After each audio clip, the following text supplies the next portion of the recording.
Today I am hearing another name for true fear.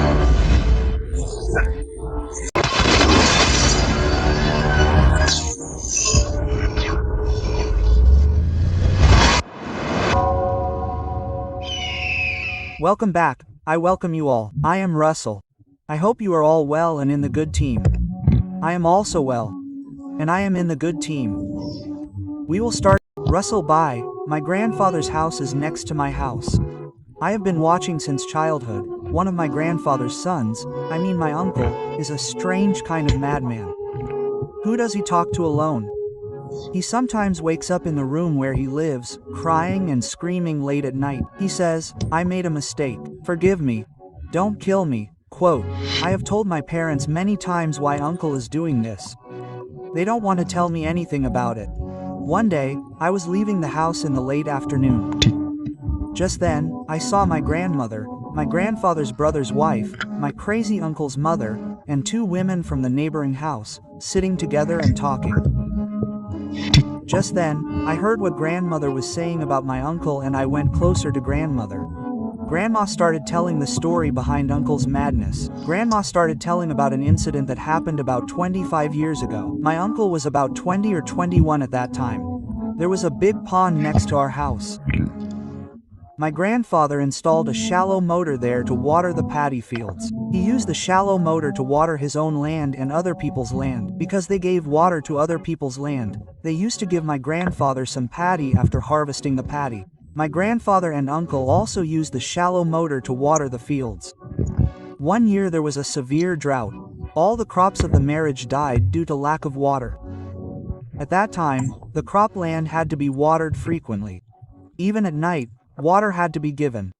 Grandfather and uncle would stay together to water.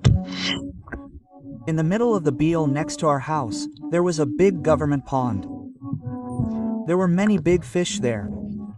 Fishing was forbidden. One day, grandfather suddenly fell ill in the afternoon after working all day to water the land. So uncle was forced to go to the Beale alone to water the cropland. He was going to leave the house. Just then, uncle thought of taking the fishing rod.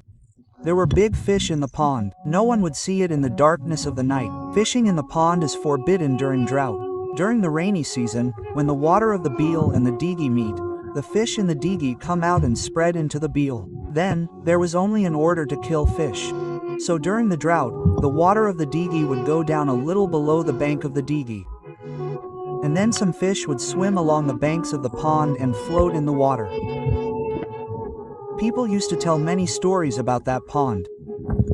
Uncle was very brave. That's why he dared to fish in the pond alone at night. Then he left his house with his aunt from his uncle's house. Uncle reached the Beale at around 8 p.m. Upon reaching the Beale, he started the silo motor. He started watering the crops, and uncle thought to himself that the night should be a little dark. He would move towards the pond with his aunt. If the night was not dark, people would see him. Around 11 p.m., uncle went to the bank of the pond and sat with his aunt. As soon as he reached the bank of the pond, Djinn suddenly saw a black fox looking at him with eyes like fire. Uncle thought, it is natural for foxes' eyes to glow like that at night. The foxes saw uncle and looked at uncle in a certain way. Uncle had a torch in his hand. Uncle started fishing with the light of the torch light and the fish hook. He was catching shoal, tuggy, etc. Uncle looked towards the house of the pond and saw the foxes looking at him in the water with eyes like fire. He was fishing. Right in the water, he suddenly saw a boal fish floating upside down. Usually, when the eggs come in the stomach of the boal fish, it floats upside down like this. Uncle saw that the white part under the belly of the boal fish was emitting a bright light. Seeing that bright light, uncle became even more greedy. Then uncle hit the fish with the fish hook from above the bank. In the light of the torch, uncle saw that the fish had been hit by the hook. Uncle slowly started lifting the hook. Some distance away, he saw the fish floating like that again. But this time, if he hit the place where the fish was floating, he would have to get into the water. Uncle went into the water up to his waist and went to catch the fish. He hit the fish again, but this time he saw that the fish was floating away from his uncle. This continued for a long time. Finally, the uncle was able to really hit the fish. After hitting the fish made a sound and a strong wind like a storm, and the terrible cries of jackals started all around. Another invisible force came and started to dip the uncle in the water of the pond. Suddenly, the invisible force released the uncle. The uncle's condition was bad. The uncle got up from the water of the pond and saw that the black jackals were still looking at him. The uncle started running straight towards the house. The figures started following the uncle. There were several figures there. The uncle ran up the hill and came home, fell down and started shouting for my grandmother. Hearing my grandmother's screams, everyone in the house, including the grandmother, came out of the house. The uncle's whole body was wet and breathing heavily. The grandmother ran and asked the uncle, "What happened to you?" Uncle told all the incidents. My grandfather started abusing uncle. Uncle was bathed and taken home. Uncle started thinking on the bed. Today the same incident happened in his life. Thinking about these things, his brain got tired and he lost himself in the state of sleep. Then in the morning he woke up and started behaving strangely. He kept saying, "Give me fish and I will eat raw fish." He also kept saying, "I will catch fish in the pond and eat it." Uncle started behaving strangely. Uncle had to be tied up. He had to be taken to the house of a Kaviraj in the neighboring village. Kaviraj was told all the incidents of the night. Hearing everything, Kaviraj sat down and with great difficulty was able to make that invisible power appear in Uncle's body. Uncle started saying in a terrible voice to Kaviraj, "Oh Kaviraj, don't interfere in this. Then I will make you annihilated." Kaviraj got scared after hearing all these things. Then Kaviraj started saying, "What harm has this boy done to you?" In a terrible voice, the uncle started saying again that he had caught the fish that was floating in the pond and that there was this genie in the form of a fox on the other side.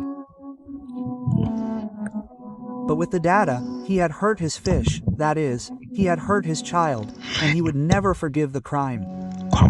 He also told Kaviraj that he would not forgive him either. Kaviraj was not scared by this. He said that when he came to work on this line, he came to work with all this in mind.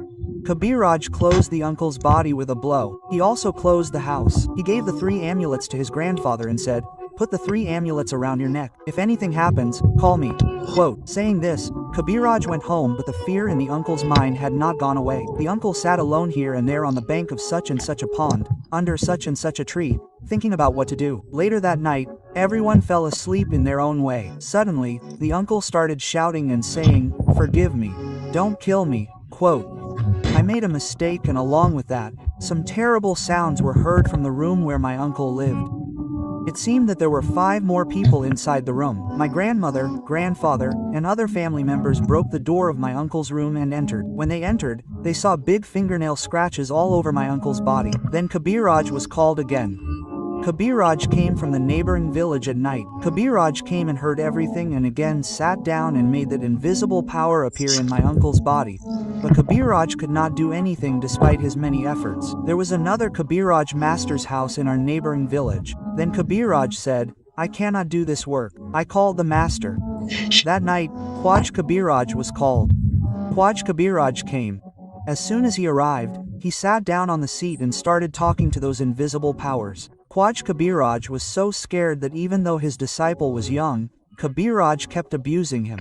He kept saying, "You did not do the right thing by sticking with him. You have called me again. Whoever helps this family will die." Saying this, Kaviraj wanted to leave everything and leave. My grandmother went and started crying. She hugged his feet. Khwaja Kaviraj kept saying that no one can save your son. You don't understand. Who has your son hurt? Is this a group of powerful Djinn? They live in large numbers. They come to eat fish on the banks of that pond. I have met them before. Kaviraj started saying, "Once I went to a village on the banks of the Beal to perform Kaviraji. After finishing Kaviraji, it became night while I was returning home. I thought that I would return home straight through the Beal. So I started walking through the Beal.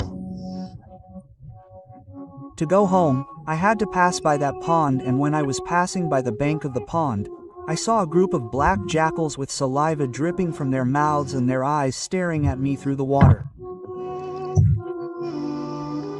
In a short while, they took the form of big figures. What a terrible form they had. Those figures started coming towards me. I knew a lot, so I started reciting them and ran towards home with all my strength. The ghosts were following me. Whenever I went to a village to perform Kaviraj, I would close my house. I ran inside my house and the ghosts could no longer enter the house. I saw them disappear into the air. It was a terrible group of Chinese.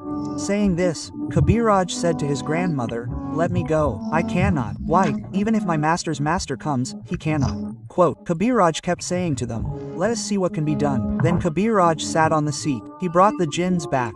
Kaviraj said, "In exchange for what will they leave him?" The Djinns kept saying, "Your lives." In fact, those Djinns were very disobedient and violent in nature. They could not be controlled in any way. Kaviraj had 2 more Djinns with him. Then his Djinn took the help of his Djinn companion and they realized that since the Djinn on the bank of that pond were very strong, it would not be right to interact with them. Even then, Kaviraj somehow managed to drive the Djinn out of his uncle's body by blowing a lot of dust. The Djinn was driven away, but they threatened Kaviraj. Kaviraj gave his uncle some amulets and told him never to go to the bank of the pond.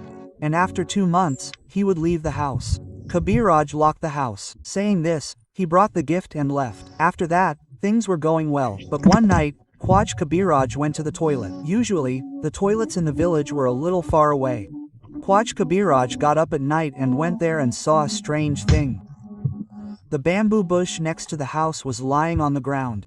Kaviraj, he knew such things from before. After seeing that the bamboo bush was lying on the ground, Kaviraj's body became heavy. Immediately, Kaviraj ran inside the house. He woke his wife up. Then the fence of the house was made of bamboo. Then he opened the bamboo fence with his hand a little. As soon as he looked at the bamboo, his body, hands and feet became cold. He saw foxes roaming around the bamboo. Their eyes were burning like flames of fire. Kaviraj fell asleep as he had done that day while reciting the prayers and Darood. The next day was our village market. After the evening, Kaviraj bought a big pangas fish from the market and was coming home. There was a betel nut bush and a few bamboo bushes next to his house. Kaviraj was carrying the fish in his hand, when suddenly the weight of the fish seemed to be less. As soon as he looked at his hand, he saw that some black, terrible, strange creatures had eaten the fish in his hand. Only the head of the fish was stuck to his hand. Seeing this, Kaviraj ran home. His wife and son's wife came running to him and heard all the events. Before they finished telling the story, Kaviraj left the world and left. There was a wave of tears in the house. Kaviraj's body was buried and the funeral was held that night. The next day, my uncle was sitting on the bank of a pond near our house in the afternoon. Suddenly, an invisible force threw my uncle from the pond edge into the pond. He started drowning in the water. Since the pond was next to the house, my grandfather was at home at the time. Hearing the sound of vandalism inside the house, my grandfather went to the pond and saw my uncle drowning. My grandfather jumped into the water and caught my uncle. Later, my uncle was brought home. According to my grandfather, after jumping into the pond, he also felt the touch of something invisible. From then on, my uncle's madness began. The incident is 25 years old. Our grandmother has been crying for her son for 25 years. Anyway, this was the incident. If you like the incident, please share it. Thank you very much for your story. I hope those who listened to this story also liked it. Not subscribed to our channel yet, subscribe and of course, don't forget to click the bell icon. I am saying goodbye. I will come back again. Allah Hafez.